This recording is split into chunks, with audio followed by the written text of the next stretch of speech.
chave. Diga, o jovem virou a chave. Mais forte, diga, o jovem virou a chave. É preciso entender que existe um momento na nossa vida que é preciso virar a chave. É preciso cair em si. É preciso entender que existe um momento que não dá para continuar como está. Do jeito que está não dá. É preciso entender que do jeito que está não dá. E talvez você esteja aqui essa noite e esteja vivendo uma vida distante de Deus. Você está na casa, mas está distante. Diga, do jeito que está não dá. Precisa melhorar. Você precisa entender que perto de Deus você precisa ter uma virada de chave. Você precisa ser melhor. Quando ele percebe isso, ele começa a pensar: quantos trabalhadores do meu pai tem pão com fartura e eu aqui morro de fome? Diga, virada de chave. Aí nós temos uma outra palavra chamada autorresponsabilidade. Aquele jovem, ele virou a chave e assumiu, saiu da zona de conforto, assumindo a autorresponsabilidade com a sua própria existência, com a sua própria vida. Em que momento nós vemos isso? Quando ele diz: eu vou me levantar e eu vou ter com o meu pai. Isso é muito importante. Veja esse texto. Vou me levantar e vou ter com o meu pai. Aquele jovem já não tinha mais nada. Ele tinha amigos, mas aqueles amigos já não eram mais amigos. Ele disse: então eu vou voltar lá para a casa do meu pai. Mas como será que meu pai vai me receber? Então ele começa a pensar: eu tenho que falar alguma coisa para meu pai. O que eu vou dizer? O que eu vou dizer? Então ele pensou: eu vou dizer assim: pai, pequei contra o céu e diante de ti, eu já não sou digno de ser chamado teu filho. Trata-me como um dos teus empregados. Olha que condição aquele jovem estava agora se submetendo. Ele estava, embora fosse filho, se submetendo a uma condição de escravo, de trabalhador, de jornaleiro.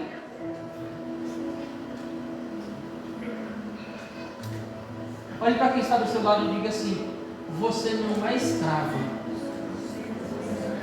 Diga: você é filho. Você é filho.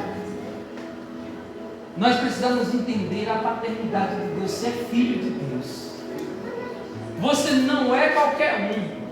Olha para quem está do seu lado, balança e diga assim: você não é qualquer um. Você não é qualquer um. Não é à toa que a palavra diz que o nosso nome está escrito na palma das mãos de Deus. Então é aquele discurso ensaiado, ele se levanta, versículo 20, e ele vai com aquele discurso. Imagina, eu não sei quantos quilômetros ele teve que andar, mas ele foi ensaiando, foi falando. Quando ele está se aproximando, e aí eu começo a imaginar, sabe, uma cena que é mais ou menos assim: uma casa, uma varanda, um senhor, e aquele senhor que não tinha esquecido do filho que foi embora, aquele senhor que não havia esquecido do filho que havia levado uma vida absolutamente, que não disse, não relutou, não desprezou. E talvez todo final de tarde aquele pai fosse para a varanda da sua casa na esperança de ver o seu filho voltar. A palavra do Senhor diz que o filho se levantou e foi até o seu pai, e quando ele vinha ainda longe, o seu pai o avistou. E talvez, sabe, eu não sei, ele tivesse ficado olhando assim: quem será? Quem será que vem por lá? A forma de caminhar parece a forma de caminhar do meu filho. Será se é o meu filho que está voltando? Será? O que está acontecendo? Quem será que é aquele? E aí a Bíblia diz que que aquele pai, tendo avistado o filho ainda longe, saiu correndo, o abraçou e o beijou. Querido, o pai não foi questionar. Eu não falei para você que não era para ir. O pai não veio questionar. Você errou demais, você não deveria ter feito isso. O pai não foi dizer nada. O pai simplesmente o abraçou e o beijou, saiu correndo ao seu encontro. Mas o filho, a atitude do filho faz toda a diferença. Diga, a atitude do filho faz toda a diferença. Porque nós não podemos colocar muita expectativa. Às vezes nós colocamos muita expectativa apenas, e a responsabilidade é apenas do pai. Mas existe uma atitude do filho, que a atitude do filho foi a primeira. Diga, o filho caiu em si. Diga, o filho caiu em si. Diga, o filho se levantou. Depois que ele caiu em si, se levantou, foi até o pai não desprezou, porque o pai não despreza nenhum dos seus filhos, que com o coração quebrantado e contrito volta a ele, e ele torna uma nova criatura. A Bíblia diz que o filho, ao estar ali com o pai, aquele discurso ensaiado, diz: Pai, pequei contra o céu e diante de ti, já não sou digno de ser chamado teu filho. Mas o pai não queria saber de discurso ensaiado. Digo, o pai não quer saber de discurso. Digo, simplesmente volta o seu coração para Deus. Eu não sei como é que você está aqui essa noite, mas você precisa voltar o seu coração para Deus. Talvez você esteja participando de todos os cultos, você não perde um. Talvez você participe de orações e não perde uma. Talvez você participe de intercessão e não perde uma. Talvez se for para limpar a igreja você está. Mas como é que está o seu coração? Às vezes a distância, pastor, não é só física. Às vezes a distância é uma distância do próprio coração. A Bíblia diz que o filho diz esse discurso, relata esse discurso, e o pai começa a tomar algumas atitudes. O pai te espera. O pai quer tomar uma atitude contigo, quer mudar a tua história e te fazer uma nova criação. O pai quer fazer de você uma nova criatura. A Bíblia diz que o pai começa a chamar os servos e diz: trazei depressa a melhor roupa. Sabe o que significa melhor roupa? Justificação. Aquele filho, ele não estava ali numa condição de ser acusado, mas o pai estava dizendo: eu te justifico. Você errou, mas eu tenho o poder de justificar. E nós somos justos não por nossa justiça própria, porque a nossa justiça própria é como um trapo de imundícia, mas é pela justiça de Cristo que nós somos justificados. Depois ele diz: olha, vestiu, ponde-lhe um anel nos dedos. Sabe, aquele filho viveu uma vida errada, perdeu tudo. Se a gente for observar, ele talvez tenha perdido os seus direitos, as prerrogativas que tinha enquanto filho. Mas o pai diz: ponde-lhe um anel no dedo. Sabe o que significa? O pai estava dizendo: o meu favor para contigo, eu não me esqueci. O favor fraterno, o favor paterno, eu não me esqueci. Eu sei quem você é. Você foi gerado em mim. O pai estava restituindo o poder que antes tinha. E qual era o poder que ele tinha? O poder de filho. Quando a Bíblia diz que na casa, nos lugares em que ele estava, ninguém lhe dava nada, e ele começou a pensar nos trabalhadores do seu pai, ele talvez tenha pensado: eu perdi o meu privilégio. Eu era um privilegiado e não sabia. Deixa eu lhe dizer uma coisa: na casa do pai tem cuidado. Não deixe esse lugar. Na casa do pai tem sustento. Na casa do pai tem proteção. Na casa do pai tem aconchego. Na casa do pai tem salvação. Na casa do pai tem justificação. Não abandone a casa do pai. Não vai para longe. Na casa do pai você é uma nova criação.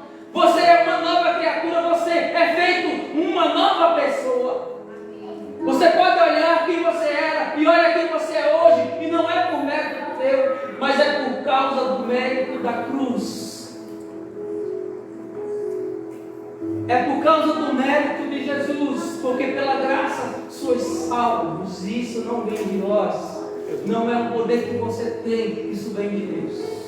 Aleluia. Não é pelas tuas obras, não é pelo que você muito faz, ou pelo muito que você deixa de fazer, porque não existe nada que você faça para que Deus te ame mais, e não existe nada que você deixe de fazer para que Deus te ame menos. Deus simplesmente te ama, o Pai simplesmente te ama, e o Pai continua te desejando, o Pai continua te esperando, o Pai continua desejando ter intimidade contigo. O Filho tinha intimidade. Diga, na casa do Pai tem intimidade. Na casa do Pai tem intimidade. O Filho tinha intimidade com o Pai. O Pai lhe diz: põe-lhe um anel no dedo e sandália nos pés. Sandália nos pés significa, no contexto do Antigo Testamento, naquele momento em que Moisés, naquele lugar, vê a sarça queimando e não se consumia, e ele se aproxima para ver o que vai acontecer, e ele ouve uma voz dizendo: Moisés, tira a sandália dos pés, porque o lugar em que você está é terra santa. Sandália nos pés, nesse contexto, significa vulnerabilidade. Significa vulnerabilidade à presença de Deus. Da mesma forma que nesse texto de Lucas 15 significa vulnerabilidade ao pecado. Aquele jovem descalço estava vulnerável ao pecado. Ele estava numa condição de pecador. Ele estava numa condição de escravo. Ele não tinha mais a condição de filho. Quando o pai lhe diz: põe a sandália nos pés, estava dizendo: você não é mais escravo, você é o meu filho. Sabe por quê? Porque na cultura judaica, escravo não podia usar sandálias, tinha que andar descalço, que era para diferenciar dos demais, que era para diferenciar dos membros da corte, que era para diferenciar daqueles que eram os filhos da casa.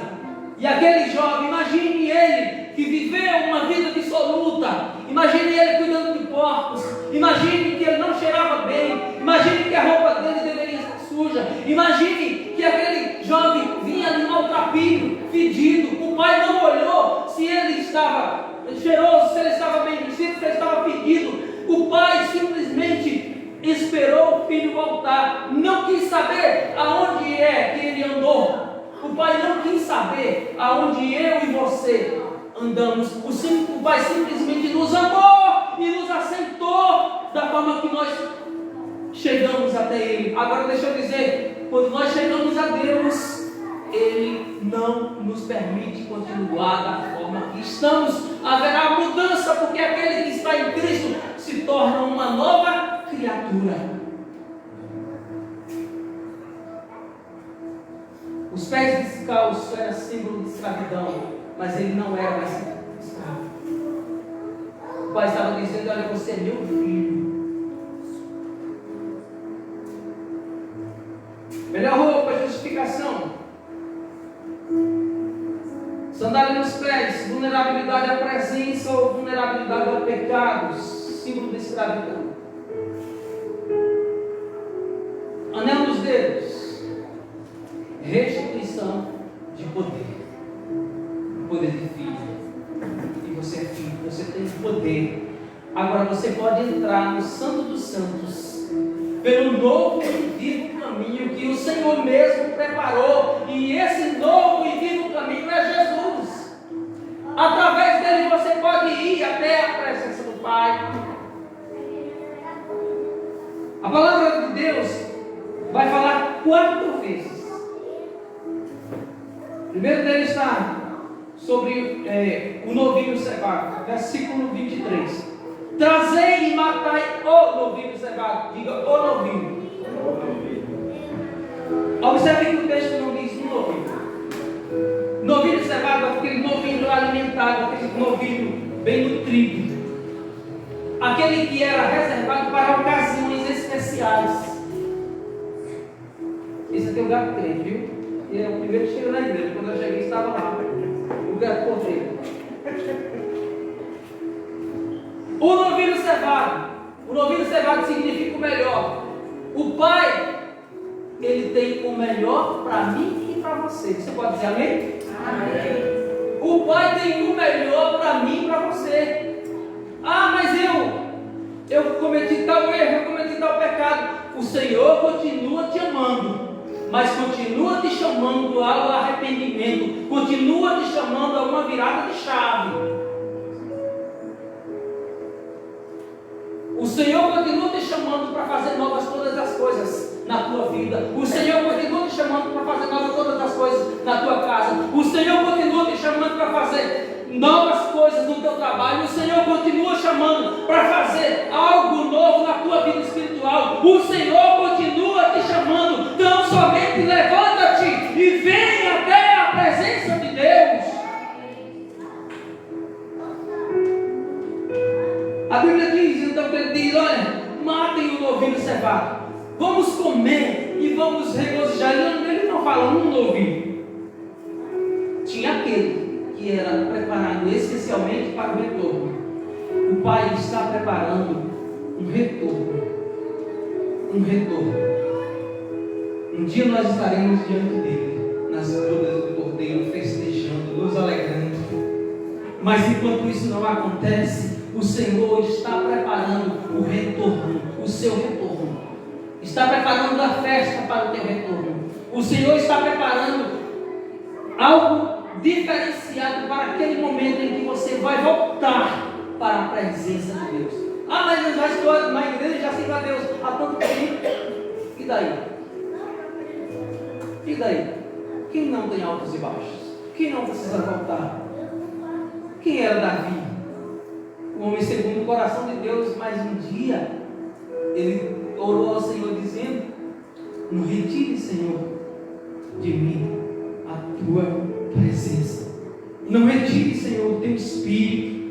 Sem a presença de Deus, eu e você morremos. Nós não permanecemos de pé, não temos nenhuma condição de permanecer de pé. A Bíblia vai dizendo novamente que o filho mais velho, aquele filho que ficou, que estava cuidando das coisas do pai, porque existe isso, existe muito isso, infelizmente. Quando chega alguém na igreja, todo mundo começa a abraçar. Tem que abraçar, gente. Tem que abraçar. Quem não se alegra quando uma pessoa vem para o Senhor? Quando o Senhor chama alguém, quem não se alegra? Tem que abraçar. Aí aqueles começam a dizer: esse teu filho. Esse teu filho que foi embora. Olha, eu nunca deixei. Eu nunca saí daqui. Sempre cuidei das suas coisas. Mas você me deu um cabrito. Agora esse teu filho que ganhou o mundo, o Senhor mandou matar um novilho cevado. E aí ele responde: vamos nos alegrar. Vamos nos alegrar porque é preciso. Por que é preciso me alegrar? Porque esse meu filho havia se perdido e foi achado. E aí a gente está numa dimensão que não é uma dimensão humana, é uma dimensão espiritual. Nós estamos falando de algo muito maior. E o pai diz que o filho perdido havia sido achado, mas aquele irmão estava indignado e não queria entrar. O pai saiu para conciliar, para trazer paz àquele ambiente. Mas o filho começa a se queixar: há tantos anos eu estou aqui, há tantos anos eu faço isso, há tantos anos eu faço aquilo. Mas vindo esse teu filho que desperdiçou todos os seus bens como meretrizes, olha o que o Senhor manda fazer. Existem pessoas que estão na casa do pai, mas não sabem o direito que tem como filho. Tem pessoas que estão na casa do pai, mas não sabem sequer como orar. Não sabem sequer como se dirige a Deus num pedido de oração. Mas nós precisamos nos dirigir a papai. Nós precisamos nos dirigir ao nosso Abba, ao nosso amado paizinho. É assim que a palavra de Deus nos diz que nós não recebemos um espírito de escravidão, mas recebemos um espírito de adoção pelo qual clamamos: Abba, Pai. E a palavra Abba significa painho, significa paizinho, meu papai. Sabe, muitas vezes nós nos dirigimos a Deus e a gente começa a ensaiar palavras bonitas como esse jovem. Excelentíssimo Senhor Deus, que está sentado sobre as muitas galáxias. Querendo impressionar Deus com palavras, vai na tua simplicidade e fala com Deus, porque você tem acesso à presença de Deus, você tem acesso à presença dEle, e quando você fala com Ele, Ele vai mudar a tua história, a tua família vai mudar, aquilo que você pensar, tudo aquilo que você planejar, colocando o Senhor diante, vai dar certo. Você crê nisso? Você crê nisso? Você crê nisso? E então começa a festa. O pai diz que entretanto era preciso que nos regozijássemos, nos alegrássemos, porque esse teu irmão estava morto, estava distante, estava no mundão. Eu e você vivíamos nessa condição, estávamos no mundão, achando que éramos alguma coisa, mas um dia o Senhor nos chamou. A Bíblia diz que não fosse vós que me escolheste, mas fui eu quem vos escolhi, e vos designei para que vades, que deis fruto, e o vosso fruto permaneça. Deus foi quem te chamou, e você precisa permanecer e dar fruto. Foi o Senhor quem te trouxe de volta, mesmo você tendo ido para distante, para muito longe da presença de Deus. O Senhor continua te esperando, Ele continua te esperando, e Ele ainda está esperando você dar um passo hoje. Talvez você não esteja vivendo da forma que agrada o Senhor, talvez o Senhor esteja exigindo mais de você, talvez você precise se aproximar mais do seu pastor, talvez você precise se aproximar mais da sua liderança e dar o melhor que você pode dar. Você precisa entender, mudar a chave. Não é apenas congregar, mas tem muita coisa para fazer na casa do Pai. Não vai para longe não, porque aqui tem sustento, aqui tem proteção, aqui tem direção, aqui tem amor, aqui tem carinho. Permanece na casa do Pai, não saia da casa do Pai. Glória a Deus, aleluia. Maravilha. E o Pai o abraçou e o viu. E quantos são aqueles que estão distantes da casa do Pai? Quantas pessoas você conhece que estão distantes da casa do Pai? Familiares, amigos. Quantos você conhece e que você precisa, entendendo a palavra, que aquele que está em Cristo é uma nova criatura. As coisas velhas já passaram e eis que tudo se fez novo. Uma vez que você reconheceu isso, o que você está fazendo para que aquelas pessoas que precisam tornar-se uma nova criatura e viver, experimentar o que você está experimentando,